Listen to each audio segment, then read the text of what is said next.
लाडकी बहीण योजनेसाठी लाभार्थ्यांना सरकारनं बँक केवायसी अनिवार्य केली आहे. मात्र त्याच केवायसी वरून जळगावमध्ये एक संतापजनक प्रकार घडलाय. त्यासाठी पाहूया हा एक रिपोर्ट. लाडक्या बहिणींसाठी ई-केवायसीची डेडलाईन दिल्यानंतर आता त्याच प्रक्रियेचा आधार घेत काही जण लाडक्या बहिणींशी गैरवर्तणूक करू लागले. जळगावात एक सेतू सुविधा केंद्र चालक एका लाडक्या बहिणीच्या घरी गेला आणि तुम्हाला केवायसी करून देतो म्हणून त्यानं महिलेकडून कागदपत्रही घेतली. त्यानंतर मात्र केवायसीच्या मोबदल्यात त्यानं शरीर सुखाची मागणी केल्यानं महिला हादरली.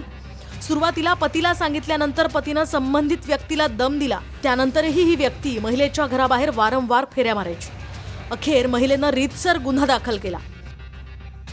त्यानंतर आरोपी मात्र फरार झालाय. सरकारनं लाडक्या बहिणींसाठी केवायसी अनिवार्य केलंय. ज्यांनी केवायसी केलेलं नाही त्यांच्या खात्यात पैसे येणं बंद झालंय.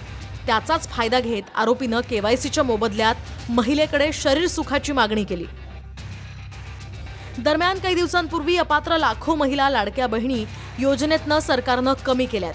त्यावरून निवडणुकीवेळी मतदानासाठी सरसकट महिलांना पैसे देणाऱ्या सरकारनं आता मात्र अनेक अटी शर्थी लावल्याची टीका रोहिणी खडसेंनी केली आहे. जेव्हा महिला ई-केवायसी करण्यासाठी गेल्या तेव्हा त्यांना शरीर सुखाची मागणी करण्यात आली. ही महाराष्ट्रातली अत्यंत दुर्दैवी आणि अत्यंत क्लेशदायी घटना म्हणावी लागेल की ही जी जाचक अट महिलांना लादलेली आहे, कारण त्यांच्या लाभार्थीची संख्या कमी करण्यासाठी. पण हे करत असताना माझ्या महिलांची सुरक्षा देखील तेवढीच महत्त्वाची आहे.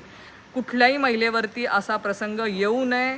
माझी आपल्या मुख्यमंत्री महोदयांना देखील विनंती आहे की असले प्रकार होऊ नये भविष्यामध्ये. ह्यासाठी कठोर कारवाई ह्या आरोपींवरती व्हावी ही विनंती. दरम्यान सरकारनं तांत्रिक अडचणींमुळे ई-केवायसीची मुदत 30 एप्रिलपर्यंत वाढवली आहे. लाडक्या बहिणींनी कोणत्याही त्रयस्थ व्यक्तीच्या आमिषाला बळी न पडता अधिकृत पोर्टल किंवा शासकीय केंद्रावर जाऊन केवायसी पूर्ण करावी असं आवाहन सरकारनं केलंय. ज्या काही अशा चुकीच्या गोष्टी आहेत त्यावरती सरकार कार्यवाही करेल. यासाठी ई-केवायसी असेल, काही या गोष्टीसाठी एजंटची गरज नाही आहे हे वारंवार सरकार सांगतं आहे. आणि अशा पद्धतीचे कोण कृती करत असेल त्यांच्यावर कारवाई होईल. किशोर पाटील, TV9 मराठी, जळगाव.